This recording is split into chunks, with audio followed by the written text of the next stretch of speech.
Well, hello everybody, welcome and thank you for participating in our second of three-part series, 5000 in Focus. And now for you new to the webinar series, I'm Josephine, I'm the Vice Chair of the ISSA and I also chair the Sustainability Assurance Task Force. Now, before I kick off our webinar today, I want to let you know that the webinar will be made available to you along with the slides after the presentation. Now, this series takes us through 5000 from engagement acceptance, assessing risks and designing and performing procedures, and finally to concluding and reporting. Now, each webinar includes an explanation of 5000 with practical implementation insights. And today, as you can see, I'm presenting alongside Neil, Jamie, and Susan, and we also have with us our experts Claire, Kazuko, and Taylor. If we could go to the next slide, please. So in the first webinar, we covered the foundational principles and concepts looking at accepting an engagement and establishing the preconditions are present. Now, in this second webinar, we'll be covering planning the engagement, including developing the overall strategy and plan, and considering and determining materiality. Risk identification and assessment then follows, which of course looks at understanding the entity and its environment and its system of internal control, which came up actually quite a bit in our last webinar. Then we move to responding to risks, so designing and performing procedures to respond to risks and obtaining evidence.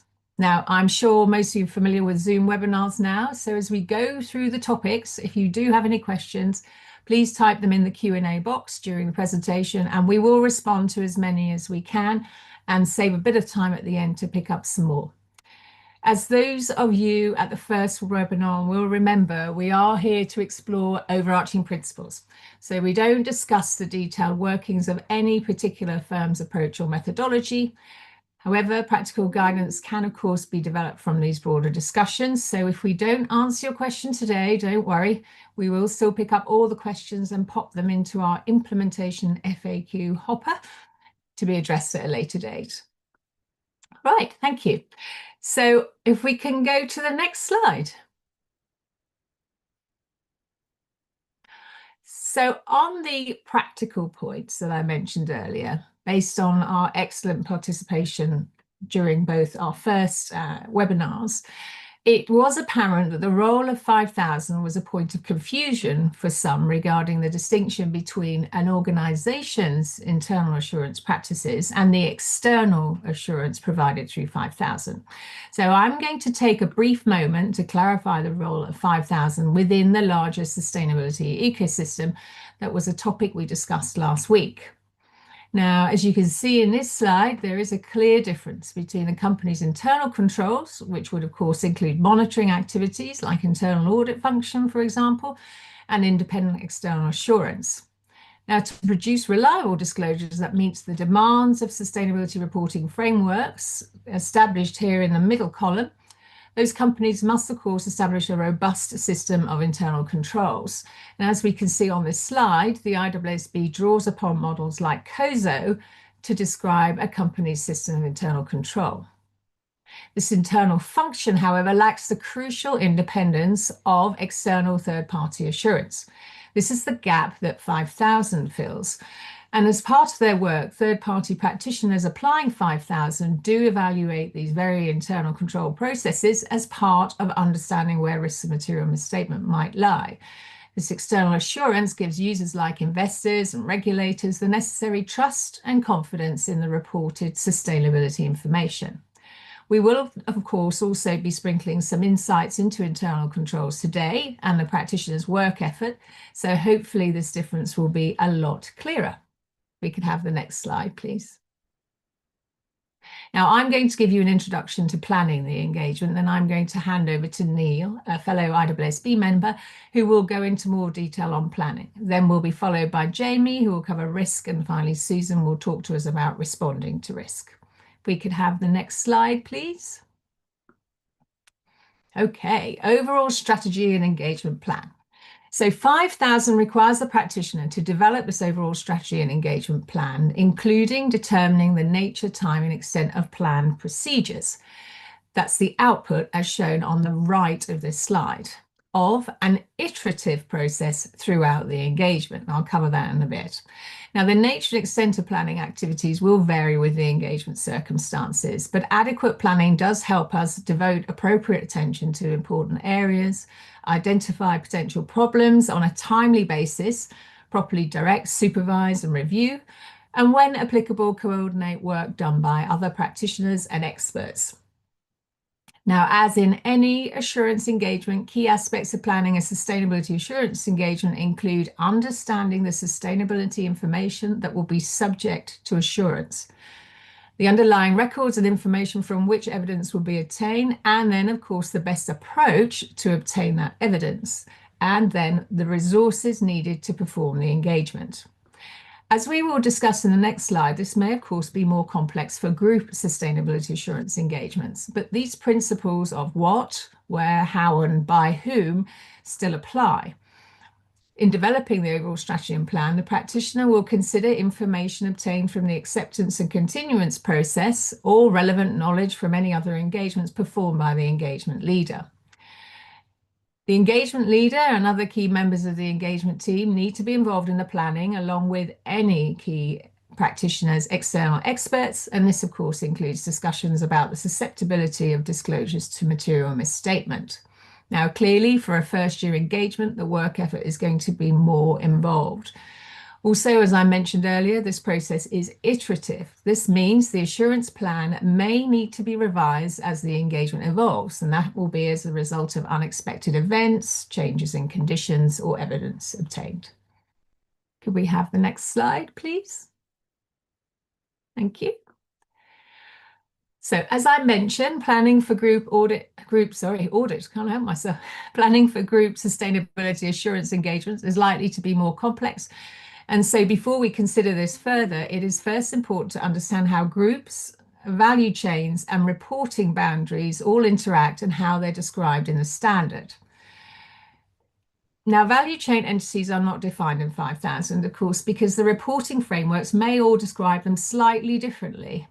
But we have included a general description in our implementation guide that explains that the value chain encompasses all the activities and processes involved in creating a product or service, from raw material extraction to end-of-life disposal or recycling.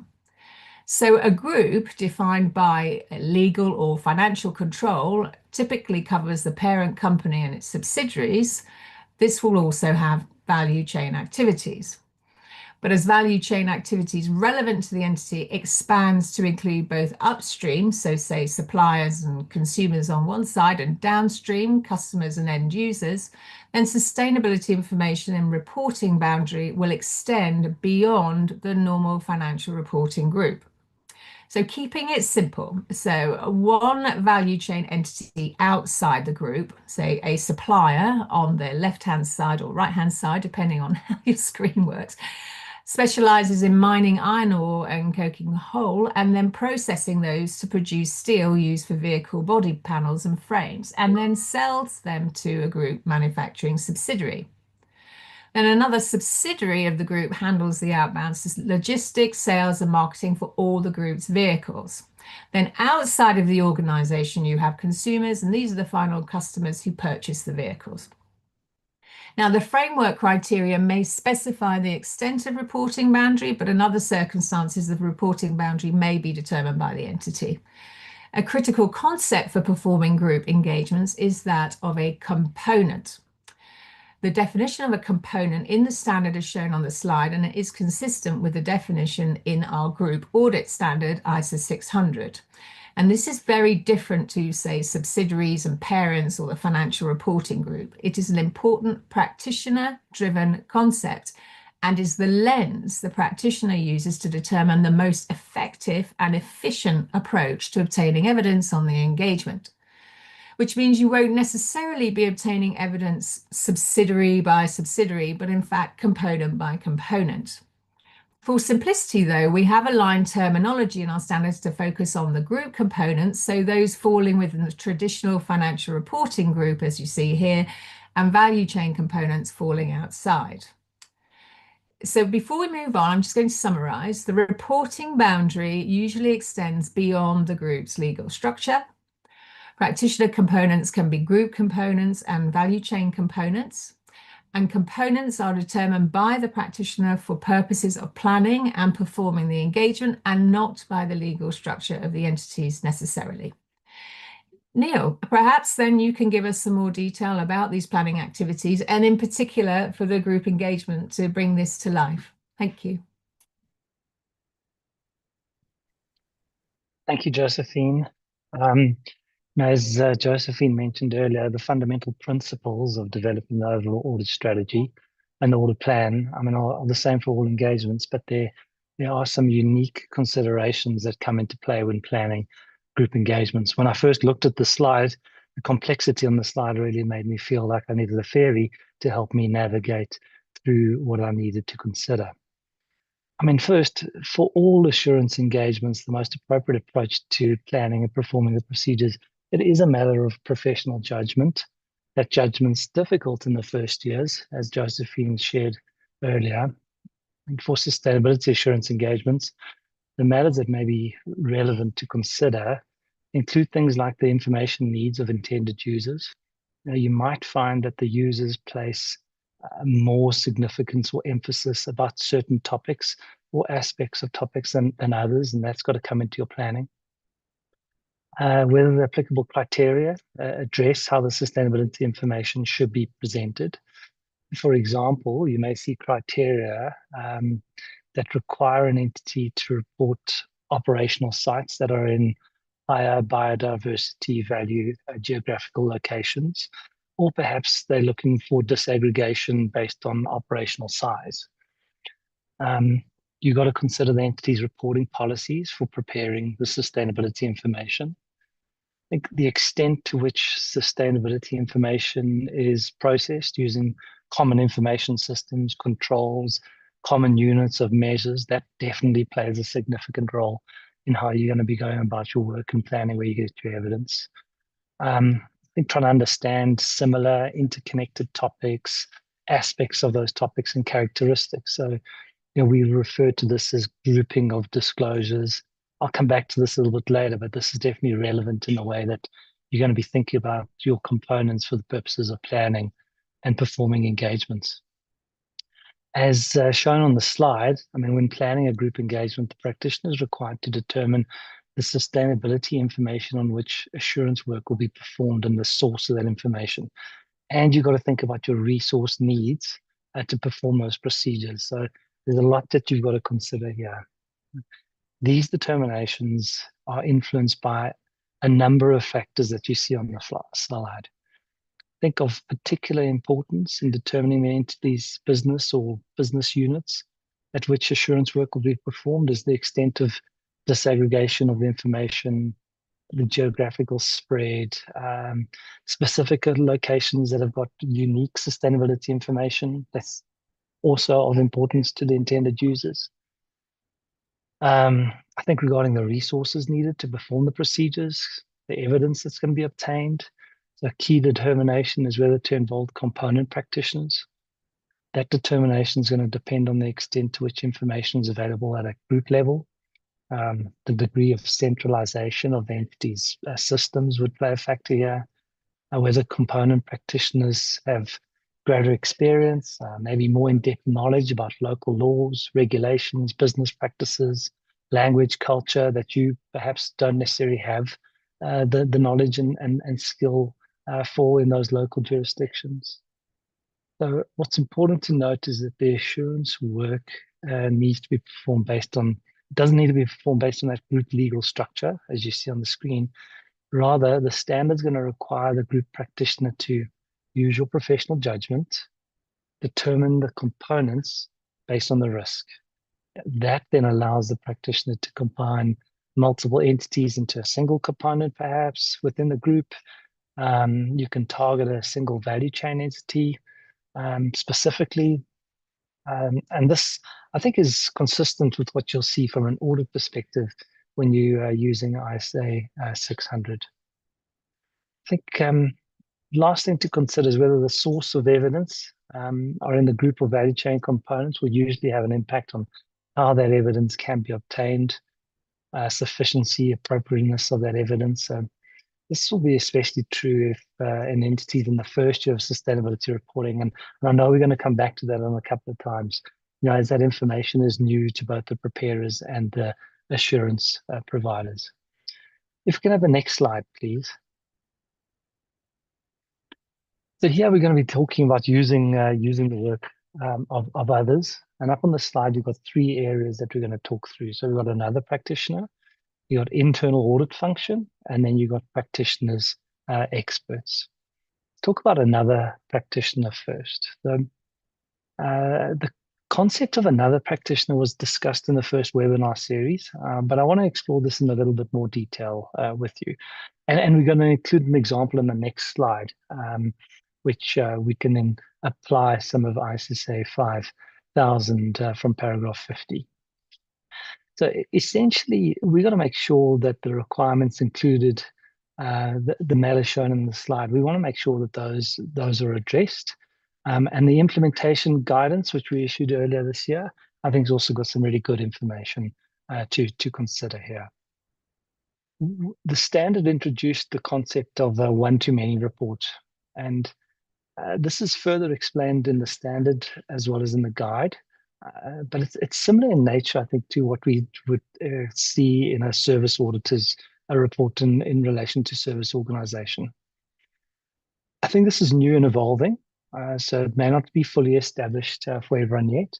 But the ISSB was of the view that this is a form of reporting that I also think may evolve to address information and assurance needs of various reporting entities, particularly as you start having a look at value chain reporting. So that's kind of the need that we had in mind when this concept was incorporated into the standard. So if a one-to-many report is available and the practitioner intends to use the report, I say 5,000, if you look at paragraph 51, is going to require the practitioner to determine whether the assurance report is providing sufficient appropriate evidence for the practitioner's purposes. And a number of sort of detailed steps that we're going to have a look there. If we move on to a practitioner's expert, so similar to using the work of another practitioner, when the practitioner is determined that it's necessary to use the work of a practitioner's expert, you'll see paragraphs 56 to 58 includes requirements that address the steps that need to be taken and conclusions that need to be reached to provide a basis for you to be able to use that work. This expert can be internal, who's part of the engagement team, or an external expert who's not part of the engagement team. And the requirements and guidance in the standard generally apply to both, but there are certain aspects that are only in relation to the work of the external expert. The last piece on the slide is the internal audit function. And I think internal audit is going to evolve as well as they mature around work they're performing over sustainability information. So paragraph 59 includes requirements that apply if the practitioner plans to use the work of internal audit. Just as a reminder, internal auditors providing direct assistance are not part of the engagement team. But importantly, when using the work of others, alternative or additional procedures are required if you determine that the evidence you've obtained from that work isn't quite adequate for your purposes. Then obviously those additional alternative procedures would be required. If we can have a look at the next slide, please. So here we're going to have a closer look at the circumstances in which you're going to be using the work of another practitioner. So just as a reminder, another practitioner is a firm other than the practitioner's firm that's performed work that the practitioner intends to use for purposes of the assurance engagement. And the practitioner is unable to be sufficiently appropriately involved in that work. So individuals from another practitioner perform the work, they're not going to be members of the engagement team. So that's an important thing to know. So the standard acknowledges that the practitioner would ordinarily not be able to be sufficiently appropriately involved in work of another practitioner, perhaps at a value chain component. And that may be due to a number of reasons. So if we think through the work of another practitioner is performed in the context of a separate engagement, the engagement may have already been performed at an earlier date for a different purpose. The practitioner's access to the work of that firm, it could be restricted by law or regulation. and neither the entity's management nor the practitioner have any rights of access to the work of the other firm, because it's in the value chain, it's outside the control of the entity that you, the assurance provider of. So this slide illustrates a possible scenario in which another practitioner has performed assurance engagement on greenhouse gas emissions associated with an upstream value chain component. In this case, it's a supplier. The supplier receives an assurance report intended to be used by many different entities. So this is kind of that one-to-many report I spoke about earlier. And then after applying the requirements of 5,000 related to using the work of another practitioner, we determined that the work was appropriate to use as evidence for the purposes of our sustainability assurance engagement. If you go into the implementation guide, you'll see a further example at paragraph 253, and that'll give you a little bit more guidance as to an example that this circumstance could apply to. If you can have the next slide, please. Okay, so I mentioned earlier that the grouping of disclosures is relevant to the way the practitioner thinks about the components for purposes of planning and performing the engagement. It also affects the level at which the practitioner considers or determines materiality, designs, performs risk assessment procedures. So I'll address materiality in a moment, but let's take a look at why the grouping is so important and how it may be done. So, how the entity presents the disclosures is determined by the criteria. You'll kind of see that on the slide.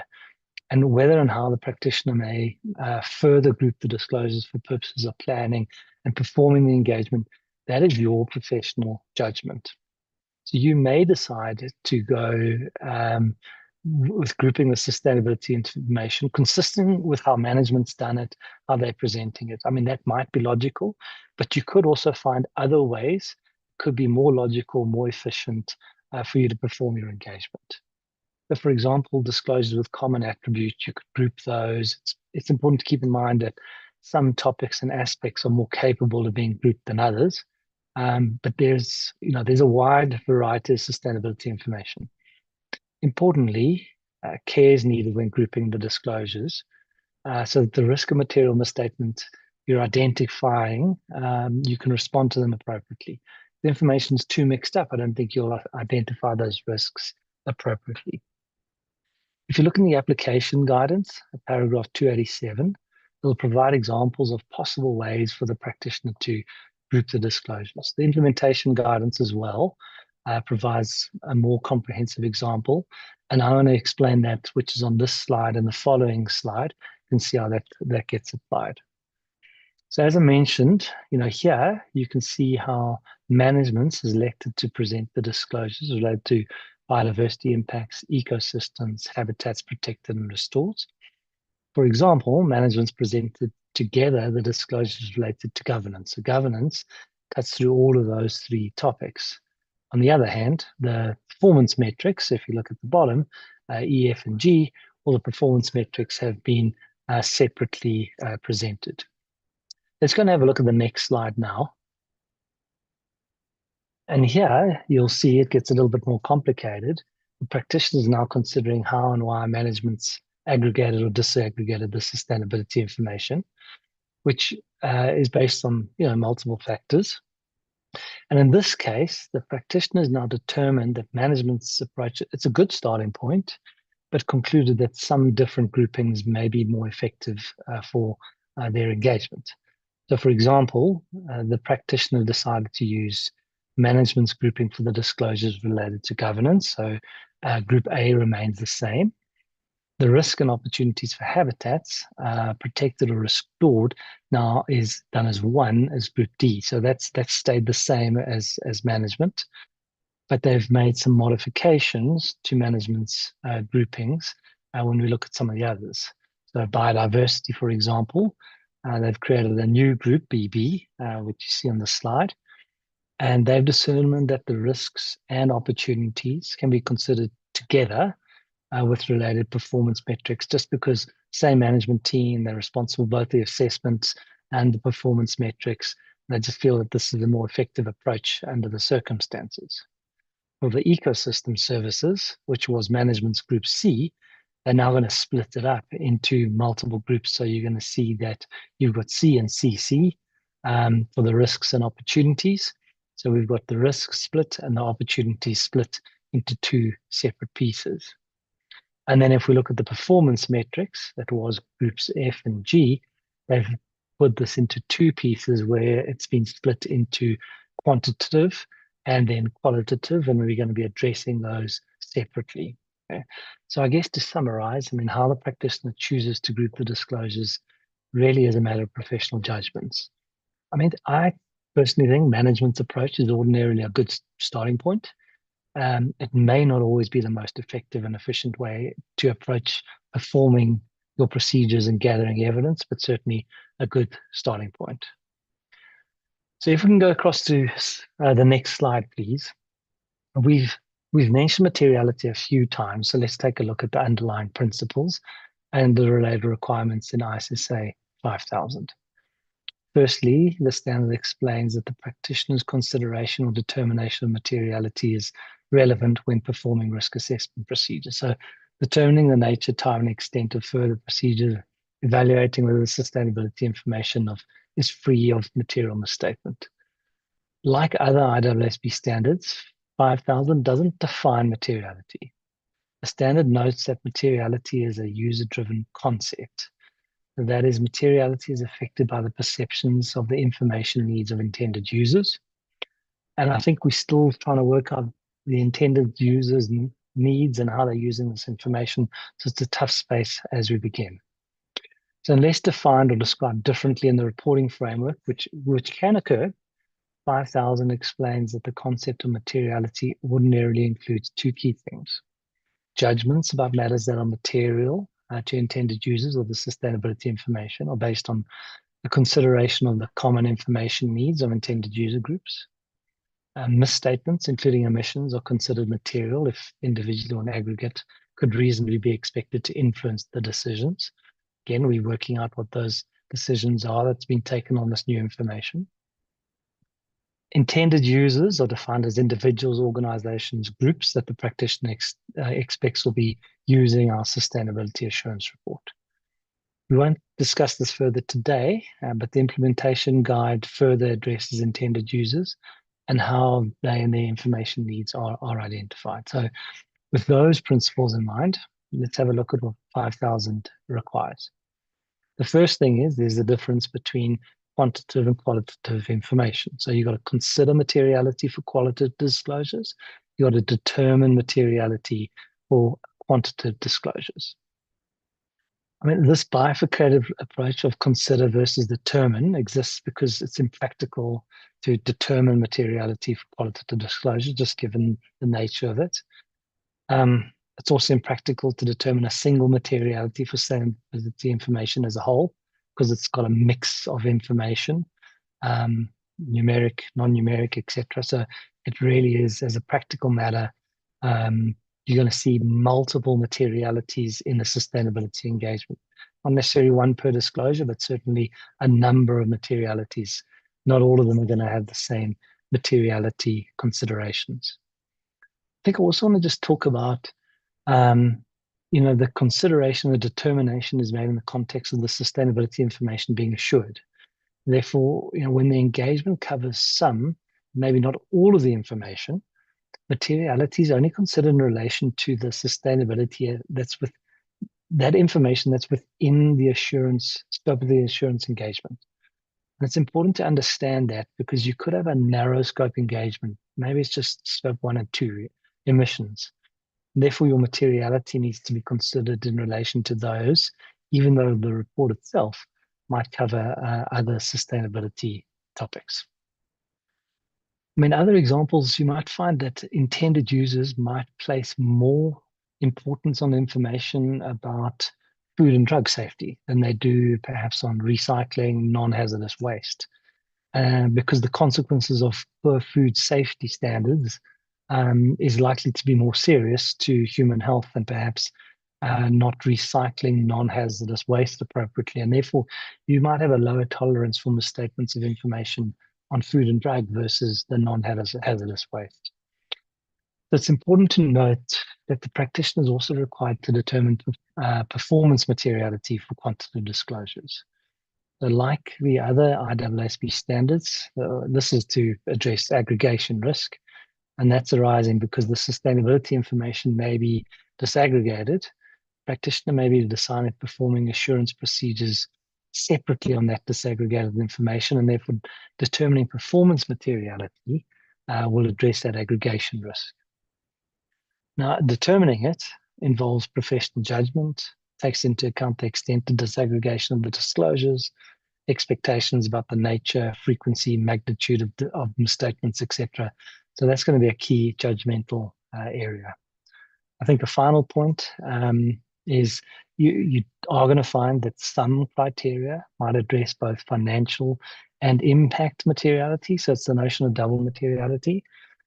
5,000, in particular, the application guidance in A306 provides some high-level guidance when the entity is required to apply both that financial and impact materiality concept. So to sum up, professional judgment, lots of that, and you are often going to have multiple materialities that need to be considered in the engagement. I think this is going to be an area there are lots of questions. 5,000 got some good stuff. The implementation guidance has got further guidance, and maybe we'll see some future Q&As as we see feedback coming in this space. If we can have the next slide. So what does it all mean? I won't take you through all of these pieces, but there is some detailed considerations. I mean, in particular, I think planning is complex for group sustainability assurance engagements.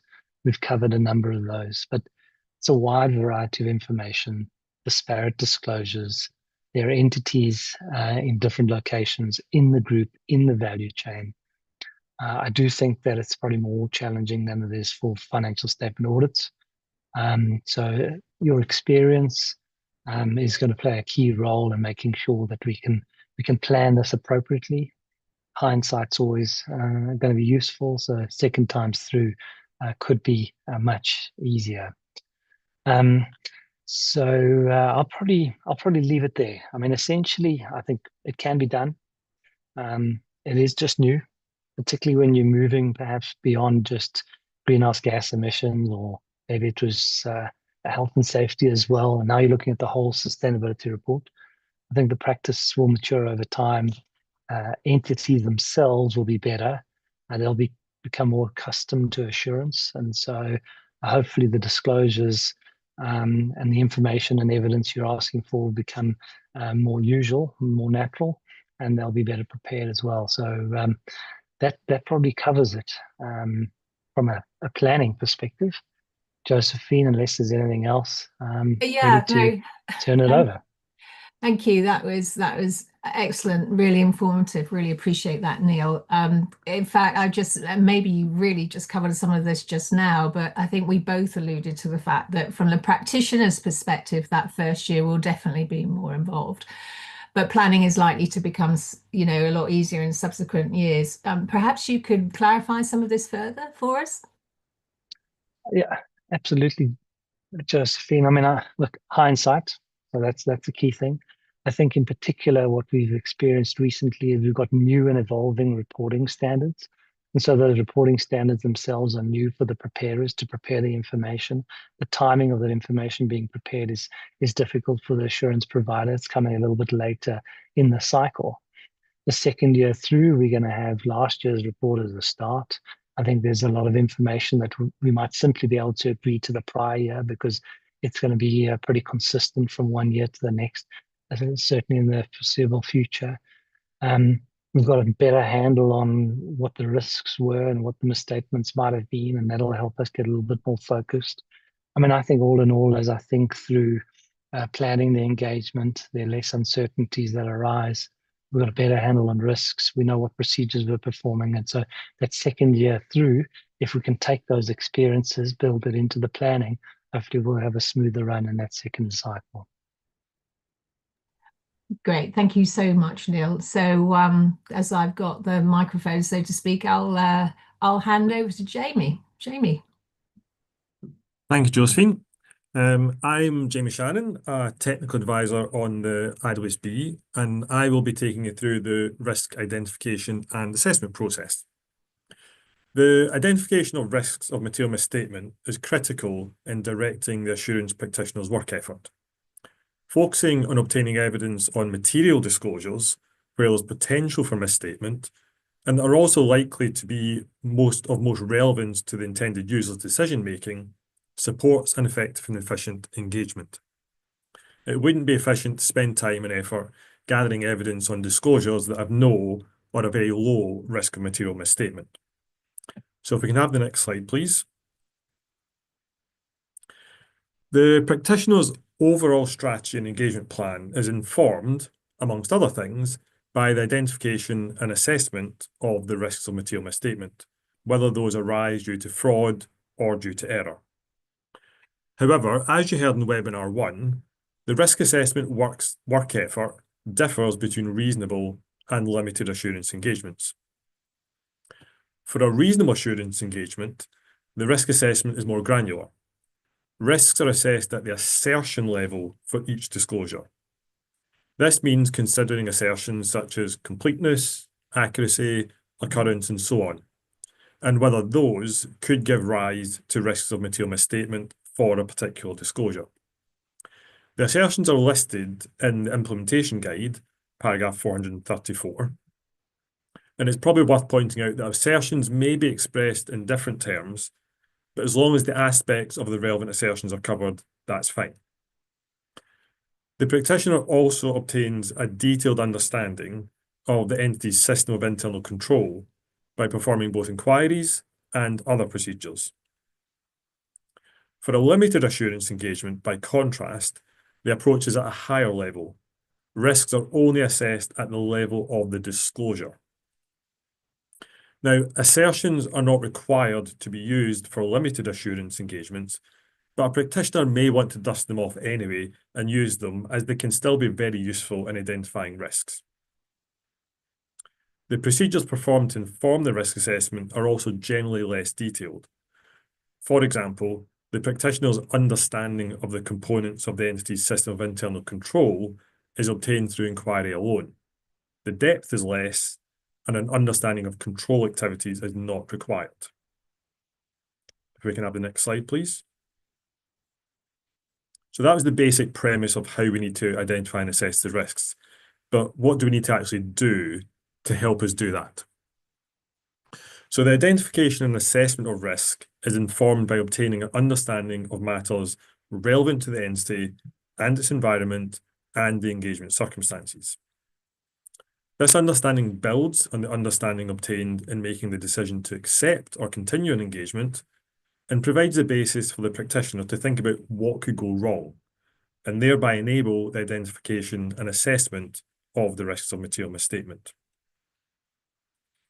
Key members of the engagement team, plus any practitioner's external experts, discuss the susceptibility of the disclosures to material misstatement, again, whether due to fraud or error, and how the framework or other criteria have been applied by the entity.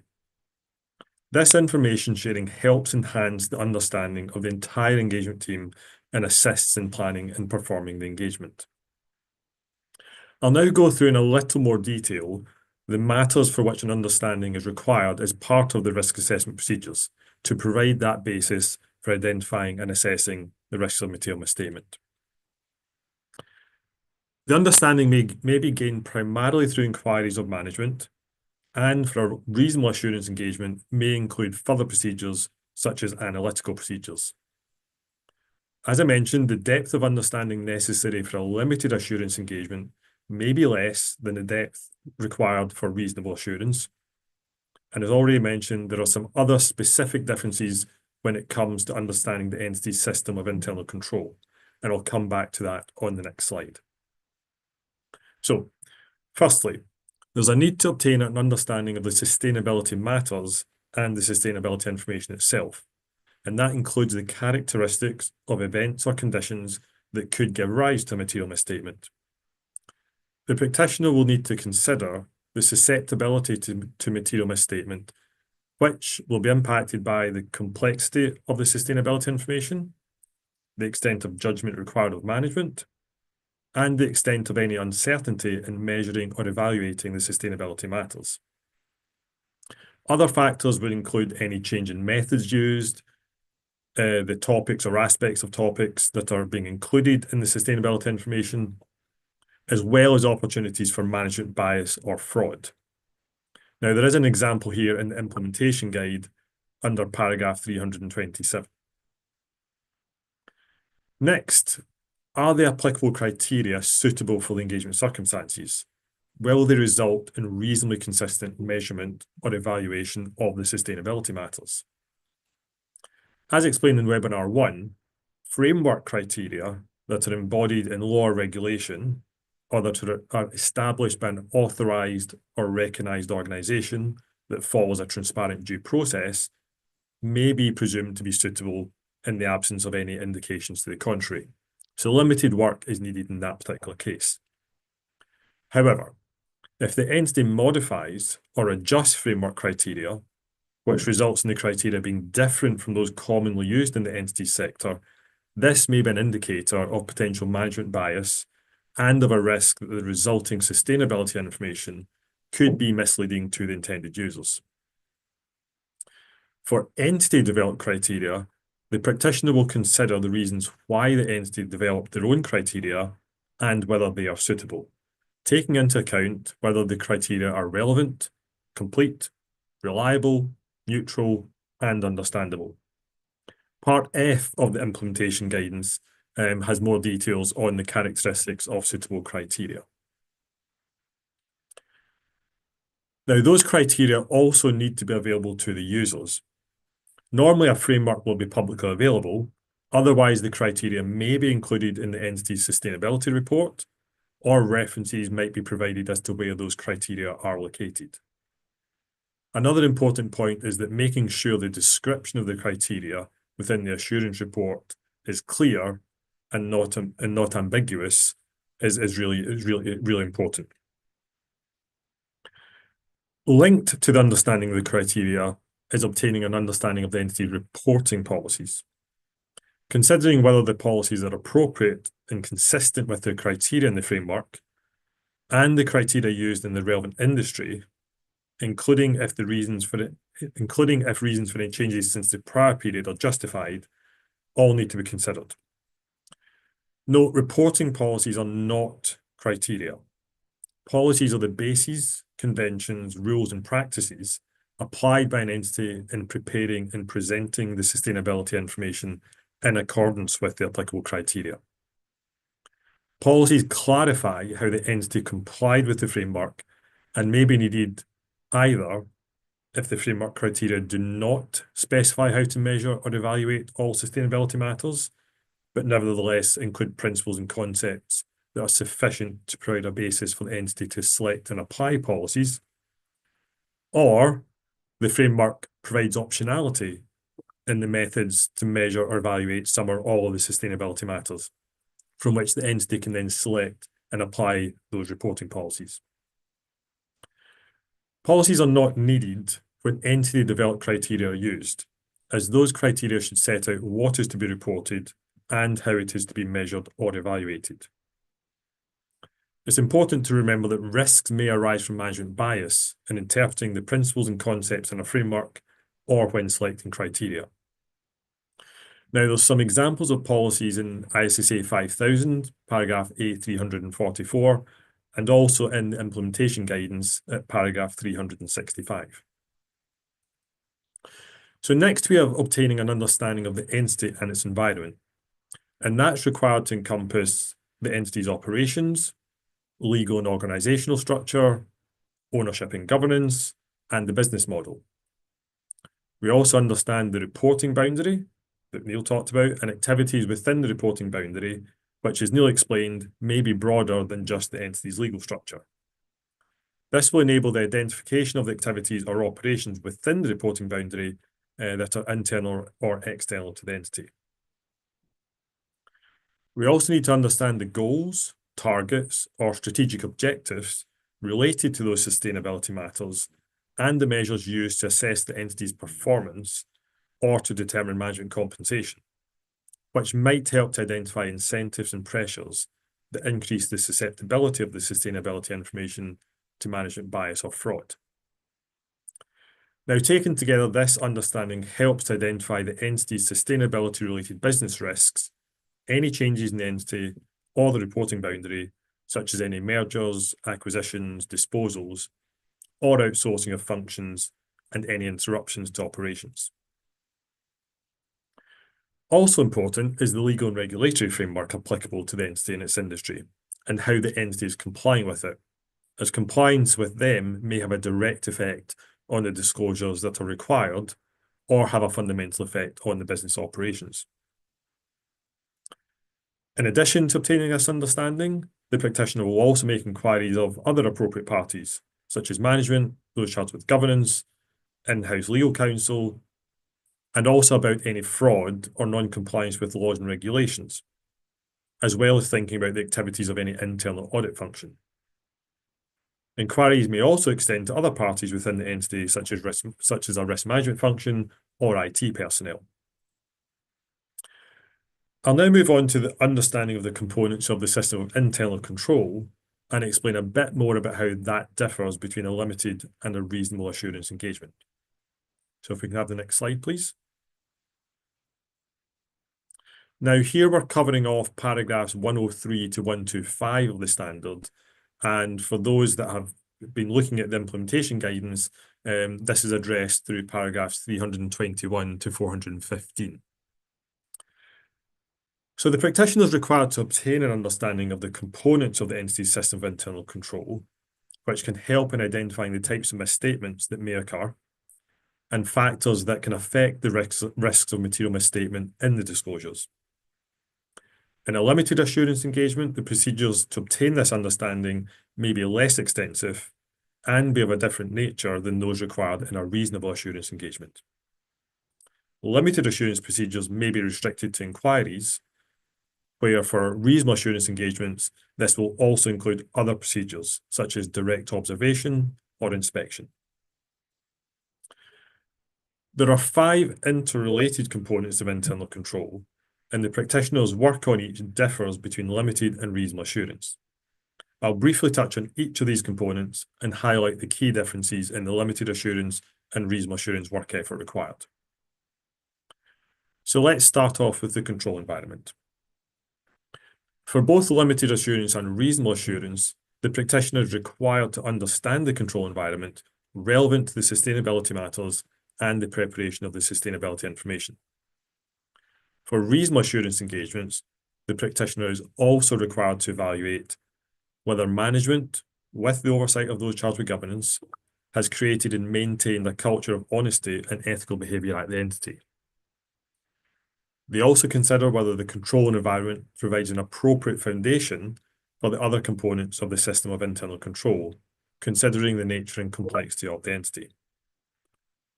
And lastly, whether there are any control deficiencies identified in the control environment that undermine the other components of the system of internal control.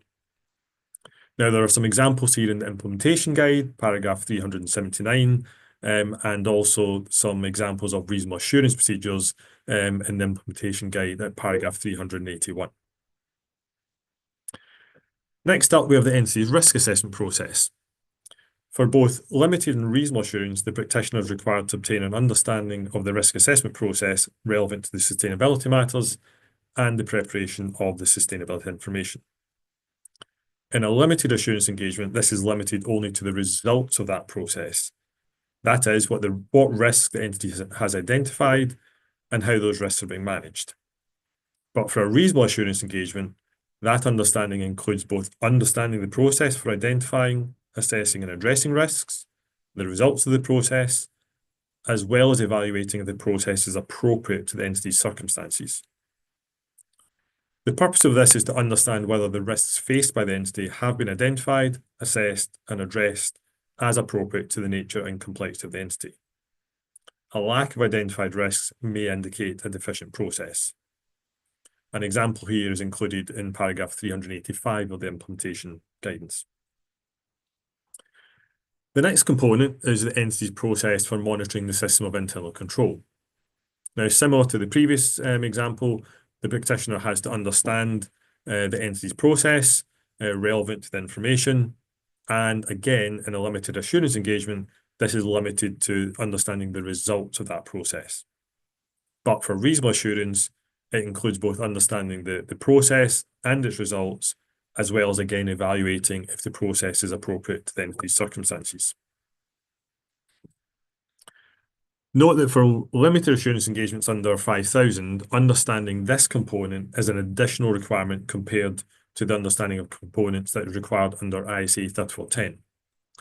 The understanding of the results was considered important for a limited assurance engagement, as understanding how well the entity monitors its system can give insights into the effectiveness of the other components of the system and assist in identifying and assessing risks of material misstatement in the disclosures. So let's go to the next slide, please, and we'll cover off the last two components. So for the information system and communication, for both limited and reasonable assurance, an understanding of the information system and communication relevant to the sustainability matters and information is required. This includes the entity's process to identify the information to be reported, how external information, such as that from the value chain, is recorded, processed, corrected if necessary, and incorporated into the sustainability information, and how the entity identified relevant methods, assumptions, or sources of data for estimates and forward-looking information and any changes needed there. Based on that understanding, the practitioner evaluates if the component appropriately supports the preparation of the sustainability information. Now, unlike the other components, this requires an evaluation for both limited and reasonable assurance, because the information system is so fundamental to the preparation of the sustainability information. The entity's process to identify sustainability information to be reported is something unique to sustainability reporting when compared to financial reporting.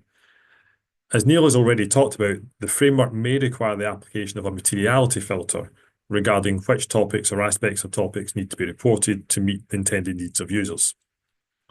Likewise, for entity-developed criteria, the sustainability information to be reported needs to be identified so that the information material to users is not obscured by reporting on every possible topic or aspect of topics, regardless of whether they provide information relevant to user decision-making. In a narrow scope engagement, or where the framework specifies all the disclosures to be made and there's no optionality, the entity will not need such a process. A key thing to highlight here is that there may be considerable opportunity for management bias in identifying the sustainability information to be reported when the framework doesn't specify what topics or aspects of topics are to be included. If the entity has a process or is required to have a process to identify the information to be reported, the practitioner may consider whether that process addresses the purpose of the report, whether it's reporting the entity's impacts or the impacts of sustainability matters on the entity's value, or both, who the intended users are, and what they were making decisions based on the information reported, and how the entity has identified information that is relevant, complete, and neutral. Detailed guidance is provided on the practitioner's consideration of the entity's process under Part F of the implementation guidance. Lastly, we then have the control activities component. And an understanding of control activities is only required in a limited assurance engagement when the practitioner is planning to obtain evidence from testing the operating effectiveness of controls, in which case they're required to obtain an understanding of those controls, as well as the entity's general IT controls that address risks arising from the use of IT related to such controls. They're then required to evaluate the design and implementation of the controls on which they plan to test. In a reasonable assurance engagement, the practitioner must understand the control activities. The extent of understanding required is broader than that for limited assurance and includes understanding controls for which evidence will be obtained by testing operating effectiveness, controls where substantive procedures alone will not provide sufficient appropriate evidence, and complementary user entry controls when relevant.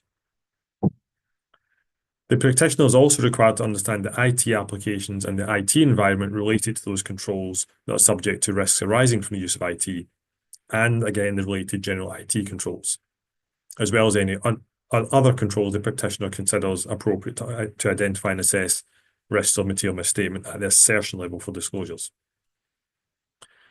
Like limited assurance, the practitioner is required to evaluate the design of control activities, determine whether those controls have been implemented. As a result of the evaluation, the practitioner considers if there's any deficiencies identified, which will then inform the risk assessment. If we can move to the next slide, please. Jamie, I just thought I'd pop in here, and you talked about operating effectiveness. And whilst this is probably more for Susan's section, we often get a question as to whether 5,000 actually requires the testing of operating effectiveness of controls. So perhaps a good time just to cover this. Sure. Yeah, thanks, Josephine. So the answer for limited assurance, the answer is no. Okay. For reasonable assurance, technically the answer would be yes, insofar as I mentioned, if there are risks for which substantive procedures alone do not provide sufficient appropriate evidence, then the practitioner would be required to understand those controls and then logically test them, because otherwise they would be faced with a limitation that may then result in a modified assurance conclusion. So the natural conclusion would be you would test the operating effectiveness of those particular controls. Aside from those specific circumstances, however, the standard does not require testing of the operating effectiveness of controls for reasonable assurance. That's really an engagement strategy matter, as Neil covered earlier. Yeah, no, that's fair. Do you have a particular example, maybe, just to bring this to life? I mean, maybe think about Scope 3 greenhouse gas emissions. I know that comes up quite often, particularly from investments. Yeah. In those cases, the practitioner may not have access to source data. The emissions may be estimated through models using third-party inputs. So because of that, it might not be possible to obtain sufficient appropriate evidence through substantive testing alone. Therefore, instead, evidence would also be obtained by testing the operating effectiveness of relevant controls, such as how the entity applies estimation methodologies, how it selects data sources, and how it ensures consistency in those models that are being used. So it would be a combination of testing there to try to get the evidence for the Scope 3 emissions. Great. Thank you, Jamie. All right, so just last slide here on risk identification and assessment. So armed with all of that understanding that I've just talked through, the practitioner then identifies the risks and assesses where they lie on the spectrum of risk. And we've got this depicted on the slide here by way of an illustration on the graph on the right-hand side. For purposes of this diagram, we've used high, medium, and low labels, but those are not specifically required by the standard. That's really a question of methodology. What we're trying to illustrate here, though, is where a risk is assessed on the spectrum and its nature provides the basis for then designing and performing procedures so that more persuasive evidence is gathered, the greater the likelihood of the risk occurring and the greater the magnitude of a misstatement if it was to occur. In other words, the higher the risk on the spectrum, the more evidence we need. Now, risk of material misstatement may arise due to the complexity or subjectivity of the sustainability matters or the criteria, which could result in misapplication of the criteria, changes in the entity or its environment, resulting in controls that are no longer addressing the risks they were designed to address, any deficiencies in internal control that might provide an opportunity for management bias or fraud, which again may be due to incentives or pressures to achieve certain objectives or milestones. And misstatements not being prevented or detected and corrected on a timely basis due to weaknesses or deficiencies in the design or implementation of internal controls. As mentioned at the start of this section, for reasonable assurance engagements, the risks are required to be identified and assessed at the assertion level, but for limited assurance, this is at the disclosure level. Just to quickly point out, some risks of material misstatement may be deemed to be at an acceptable level, which is the term used for limited assurance, or an acceptably low level for reasonable assurance. And I just raised that so because I will now pass over you to Susan, who's going to talk us through how we respond to those risks that we've assessed that are not at an acceptable or an acceptably low level through performing further procedures. So over to you, Susan. Thank you, Jamie. I'm Susan Jones, and I'll now discuss how we respond to the risk and material misstatement that we've just identified. Once we've assessed our risks, the next logical step is to design and perform procedures to obtain sufficient appropriate evidence about whether or not there's material misstatement in the sustainability information. And so this is where we tailor our approach based on the risk assessment. So next slide, please. So we've completed our risk assessment and we have a map of where the risks lie. The crucial next question is, what do we do about it? The single most important takeaway is that our response cannot be a one-size-fits-all checklist approach and must be a directly tailored response to the specific risks we've identified. To do that, we essentially ask ourselves a series of questions. So one, is this a limited assurance engagement or a reasonable assurance engagement? The level of assurance will drive the nature, timing, and extent of procedures that we perform, and the level at which we perform the procedures. Next question, why is this area risky? This is about understanding the root cause that is the risk the company's is the risk in the company's carbon footprint calculation because the science is complex and requires significant judgment? Or is it because management's bonuses are tied to hitting that number, creating a risk of intentional bias? Our procedures will be completely different for each. For the complex calculation, we might bring in an expert. For the risk of bias, our skepticism will guide us to design procedures to seek more persuasive evidence. Next question, do I want to obtain evidence from controls? Do we believe that the entity has effective controls? If so, it might be more efficient to test the controls than to do substantive procedures. But if the controls are weak or non-existent, we can't obtain evidence from them. Our only choice then is to bypass them and go straight to the source with substantive testing, directly verifying the data ourselves. How big is the risk? We place our risks on a spectrum, as Jamie described. The higher the risk, the more persuasive evidence we need. We can't just do more of the same, we need better evidence. This means increasing our sample sizes, performing more rigorous tests, or seeking external confirmation instead of relying on internal inquiries. Can we perform procedures at an interim date with less extensive roll-forward procedures, which we might be able to do in a lower risk situation? Or should we perform procedures at or near the period end to reduce the risk of misstatement arising in the intervening period? Next slide, please. Most risks are specific. There's a potential error in a disclosure or a small group of disclosures, and we can target specific risks with specific procedures. But sometimes we find a problem that threatens the integrity of the entire report. This may happen, for example, if we identify deficiencies in the control environment that undermine the other components of internal control.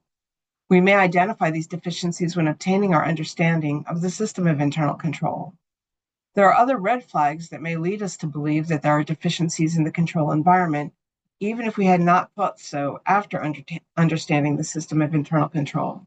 For example, if we suspect fraud or noncompliance with laws or regulations, or we just identify misstatements sprinkled throughout the sustainability information, these are indicators that the other components of internal control are not supported by an effective control environment. These circumstances make it challenging to identify the specific assertions or disclosures when material misstatements may pop out. So these are pervasive risks of material misstatement that extend throughout the sustainability information. That is, risks not related to one disclosure or an assertion, or a few disclosures or assertions. A fundamentally weak control environment requires overall responses. We might need to change our entire engagement strategy, assign more senior team members, do more surprise tests, and shift our work closer to the reporting date. In addition, if we've identified fraud or noncompliance with laws or regulations, further actions are required related to understanding the effects on the sustainability information and the implications for the engagement. We're also required to have communications with management and those charged with governance. Next slide, please. So the core principle stated in paragraph 127 of ISSA 5000 is simple. Our response must be tailored to the risk. If we've identified a high risk of misstatement, perhaps due to complex calculations or a weak control environment, we need to gather more persuasive evidence. A lower risk requires less persuasive evidence. To do this, we have two primary tools in our toolkit. We can test controls, or we can perform substantive procedures. So let's start with the testing of controls. Here we're answering the question, did the entity's internal controls actually work as intended throughout the period?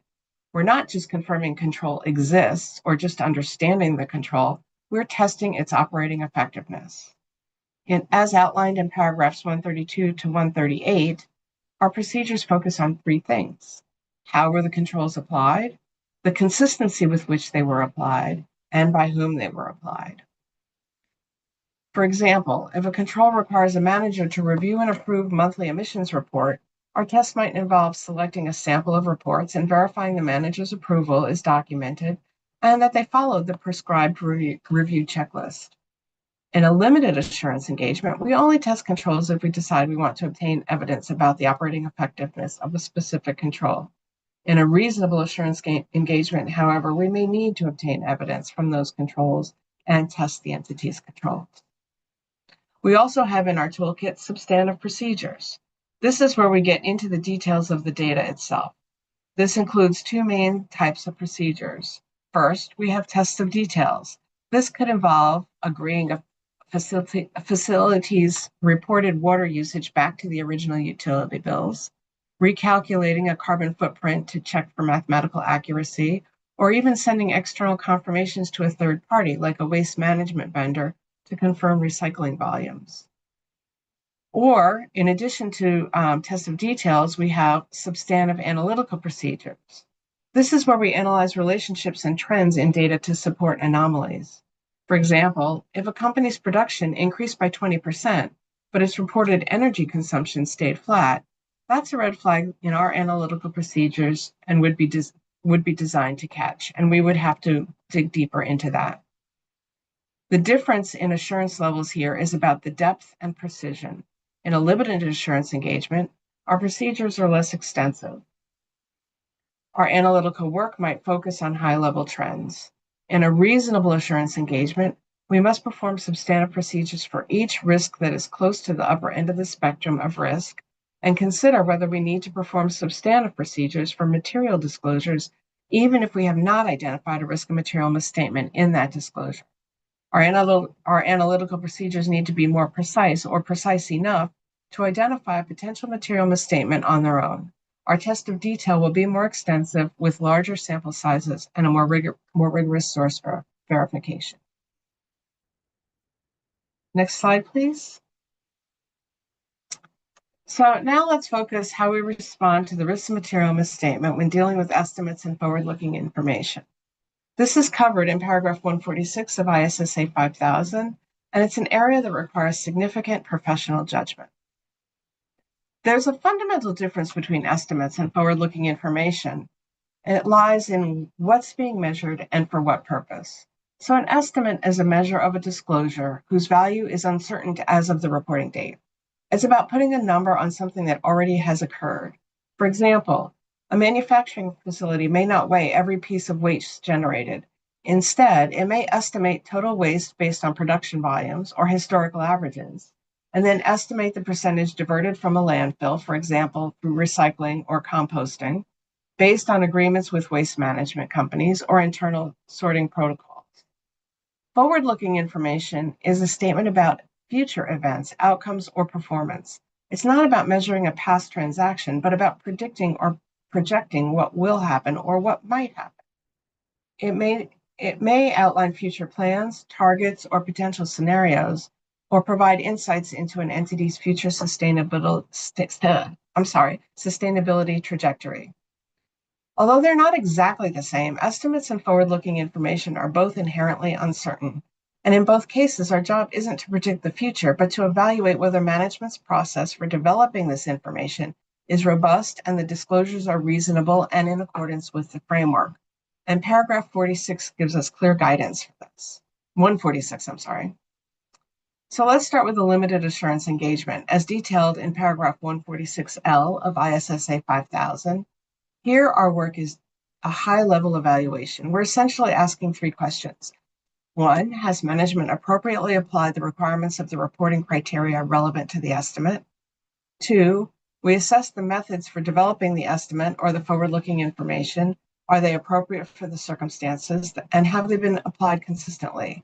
We're looking for a logical and repeatable process. And 3, we look at any changes in the estimates or methods from prior periods and determine if the changes are justified and appropriate.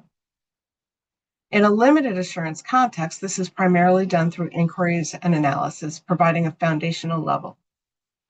In a reasonable assurance engagement, under paragraph 146R of ISSA 5000, the nature and extent of our work increases significantly. We don't just ask management what they did, we test how they did it. This involves a detailed evaluation of the method, the underlying assumptions, and the data used. For example, if they've focused on future energy usage, we would scrutinize the growth assumptions, the energy efficiency data, and the consistency of the calculation model. We're looking for evidence to support every key component of their estimate. We also may develop an independent estimate. Sometimes the best way to test an estimate is to build your own. Here we can develop our own point estimate, or more commonly, a reasonable range. This serves as a benchmark against which we can evaluate management's estimate. If management's estimate falls outside of our independently developed range, it signals a potential misstatement that requires further investigation. And finally, we may consider or review subsequent events. This procedure involves using information that becomes available after the reporting date, but before we sign our assurance report. For example, if a company estimated the cost of new emissions scrubbing technology and a contract for the technology is signed a month later, that contract price is powerful evidence that we can use to corroborate or challenge the original estimate. It provides the benefit of hindsight. And Susan, you did explain, though, that estimates and forward-looking information are fundamentally different. Can't say fundamentally properly, sorry. We're both tripping over our words today. Yeah. But it might be worth mentioning, and you have covered a little bit of this already, but it might be worth mentioning to our participants why the requirements are so similar, but there's a difference in approach needed. So, yes, and this was a big discussion, of course, during the development of this standard. Although estimates and forward-looking information are different, when developing ISSA 5000, we found that the types of requirements relevant to gathering evidence on estimates and forward-looking information are similar. The only exception in the requirements being that for estimates in a reasonable assurance engagement, the practitioner may choose to develop their own point estimate or range to evaluate management's estimate. So separating the requirements for each would have simply created duplication that was not necessary. And it's worth noting that we've talked about the fact that this is the first of a suite of standards that we envision. And it's possible that in the future, there will be separate standards on providing or obtaining assurance on estimates and forward-looking information. Thank you.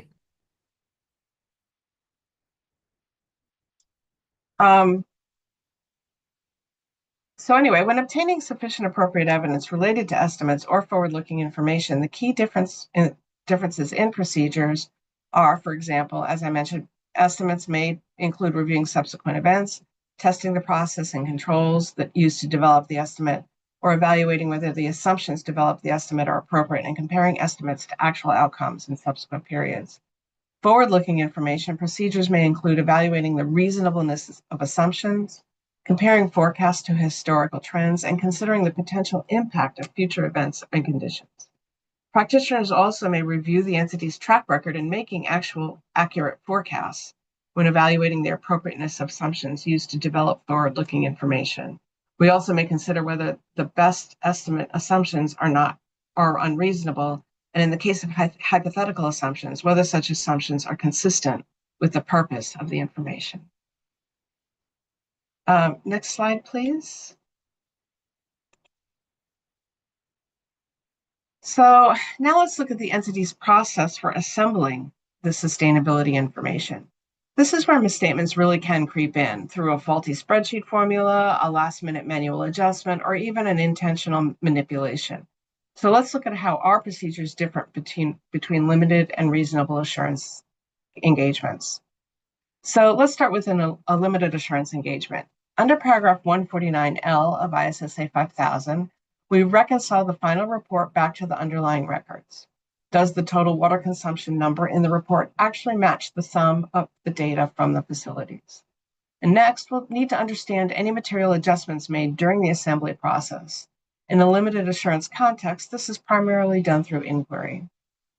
In a reasonable assurance engagement, like a limited assurance engagement, we reconcile the data under paragraph 149R of ISSA 5000, but there's a key difference. For material adjustments, we don't just ask about them, we obtain evidence. If management tells us they adjusted emissions the emissions figure to account for a plant shutdown, we need to see the evidence that the plant was shut down. We verify the shutdown dates, recalculate the impact, and confirm the adjustment is appropriate. It's a much deeper dive. In a reasonable assurance engagement, we also respond to the risk of management override covered in paragraph 150R of ISSA 5000. Because management is in a unique position to manipulate results, for example, we may test the appropriateness of journal entries or other adjustments made in the reporting process, and we may make targeted inquiries with staff involved in reporting, asking about any unusual or inappropriate activities that they may have witnessed. Next slide, please. So we've talked about our planned procedures, but what happens when things don't go as planned? What do we do when we encounter a problem? This is where the distinction between limited and reasonable assurance becomes crystal clear. Paragraphs 148L and 147R tell us exactly how to react, but they start from different places and lead to different outcomes. So let's look at the two scenarios. In a limited assurance engagement, the trigger here is what I'll call a red flag. The standard says a matter causes the practitioner to believe that the sustainability information may be materially misstated. Notice the language, believe and may be. You don't have conflicting evidence, you just have professional skepticism. For example, during a site visit, you notice a smokestack that doesn't seem to be in any of the company's emissions reports. This is a red flag that causes you to believe that the sustainability information is not including emissions from that smokestack. So what's our response? We do a deeper dive on that information. We investigate further. The standard requires us to design and perform additional procedures to get to the bottom of it. We can't just ignore that red flag. So what's the end goal? To resolve our concern. We have to keep digging till either we, one, conclude that our suspicion was unfounded. For example, the smokestack was decommissioned years ago and the information is not materially misstated. Or we confirm our suspicion and determine that it is a material misstatement that needs to be addressed. Management left out the emissions from that smokestack in the report, and we need to ask management to include it. In a limited assurance engagement, the process is about resolving a specific doubt that has been raised. Now let's contrast this with a reasonable assurance engagement under paragraph 147R. The trigger is different and more severe. It's not just a suspicion, it's direct conflict in your evidence. The standard says you found new information that is inconsistent with evidence on which you originally based your risk assessment. For example, you tested control over data entry and it worked perfectly, but later doing substantive testing, you find significant errors in that same data. Your evidence is now contradictory. This is a much bigger problem because it undermines the foundation of your entire audit approach. Your initial risk assessment was wrong. Therefore, the response is more comprehensive. First, you need to revise your risk assessment. The risk is higher than you originally thought. Second, based on this revised higher risk, you must perform additional procedures. You can't just resolve one inconsistency. You have to gather evidence to support your reasonable assurance conclusion. And if you can't, you have a scope limitation. You may not be able to provide a conclusion. In a limited assurance engagement, a red flag triggers an investigation to resolve a specific doubt. It's a targeted response. In a reasonable assurance engagement, conflicting evidence triggers a fundamental reevaluation of your entire risk assessment and requires a broader response to ensure you still have enough evidence for your high assurance conclusion. I think this distinction captures the essence of the two engagements. One is about finding no reason for concern, while the other is about actively building a solid foundation for a positive conclusion. So now I will hand it back to Josephine to see if there are any questions. Hi, thank you, Susan. I appreciate that. One of the questions comes through is what's a smokestack? So that's just a tall chimney on a factory or a shop for carrying smoke away. Yeah, and actually on that, I'd want a couple of questions came through which seem to focus much on some of our terms in our standards, and we have what's known as CUSP guidelines, which actually is there to assist the ISSB when developing standards, requirements, application material, and a lot of our phrases, particularly verbs around the requirements. So verbs like evaluate, determine, and so forth, and consider. So what we'll do is we will add a link to our CUFS guidance, and that will give people some idea of what we mean when we're using these terms. Of course, a lot of people on the webinar today are already familiar, but we do recognise that's new to a lot of you. I'm sorry. I was just, I was also leafing through the Q&A now that I've had a chance to look, and I see that there's a question about in which instances in a limited assurance engagement would evidence of design and implementation of controls be needed, or is it needed for all limited assurance engagements? So, in a limited assurance engagement, you're only going to evaluate the design and implementation controls if you plan to test whether or not they're operating effectively. So there's no intent to obtain evidence from testing controls. It's not required in a limited assurance engagement. Thanks, Susan.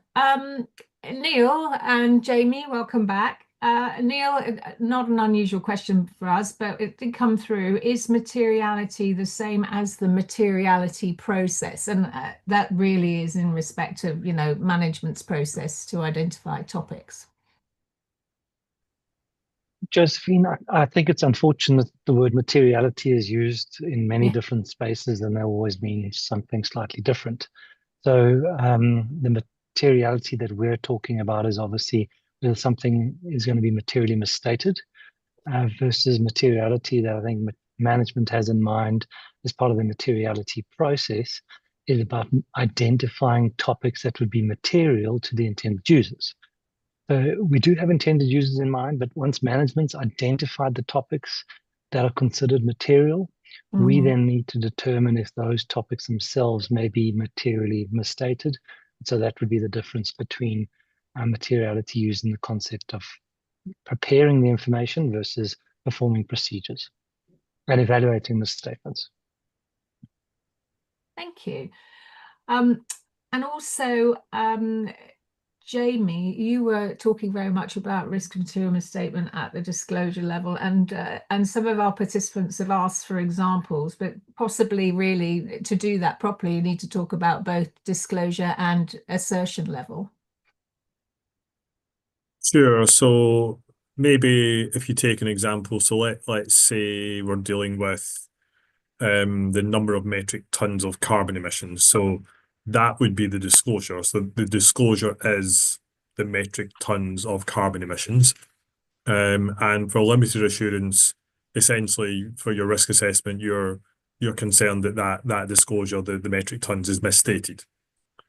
However, for reasonable assurance, you'd be going deeper than that. You'd be saying, okay, have they actually captured all of the tons of emissions? Are they complete? Have they accurately measured and evaluated those? So the accuracy of their calculations.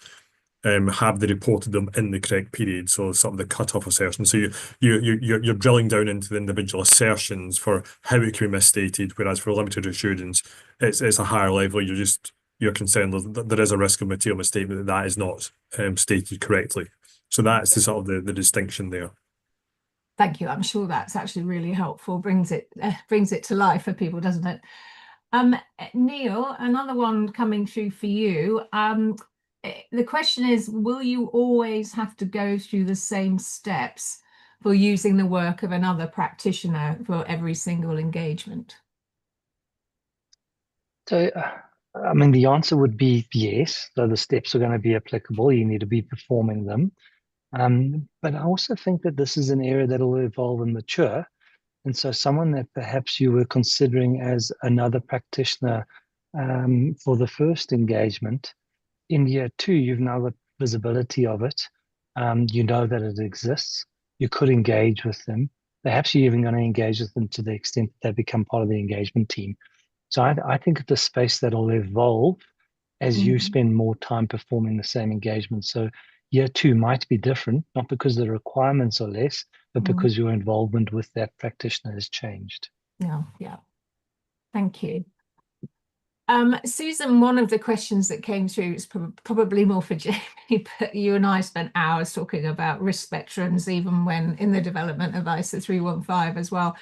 The question came through that the risk matrix by common practice should be a 4x3 matrix, and they didn't quite understand why we were presenting the 3x3 matrix. But we don't have any requirements around. No, you can develop your risk matrix however you'd like, 4x3, 4x4, 5x5, however you like.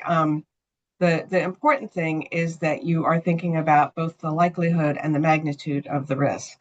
And the more likely it is, and if it were to occur, the bigger the misstatement would be, pushes you at the higher end of your matrix of likelihood and magnitude. And that's where you really need to focus your work. That's great. Thank you, Susan. Right, so thanks to the panel. Just in the interest of time, I've just got a couple of extra slides to cover off. So if you wouldn't mind, thank you. And this is the exciting piece I covered. What's next? And then we're going to do webinar 3, which is concluding and reporting. And those dates, similar times, 14th of October and 15th of October. So if you haven't registered, please register. And as I've said at the beginning, and also in response to some of the questions, we are making these recordings available to everyone, and you'll find them on our dedicated web page. And if you would go to the next slide, please, Taylor. Thank you. So here's a reminder of our key resources again. You can access these fairly quickly on our dedicated web page. If you go to the top right-hand corner of the ISSB page, you'll see a link right there. And these are just a few of the items that we have issued. We have quite a number of frequently asked questions, and of course there will be more resources to come. And the next slide, please. And then finally, just from all of us, thank you all for participating so enthusiastically today, and particularly in the Q&A box. We've answered as many as we can. I think we only have a couple that we need to address in our hopper. And as I say, very, very helpful. Lots of thanks for joining in, and everyone have a lovely rest of your day.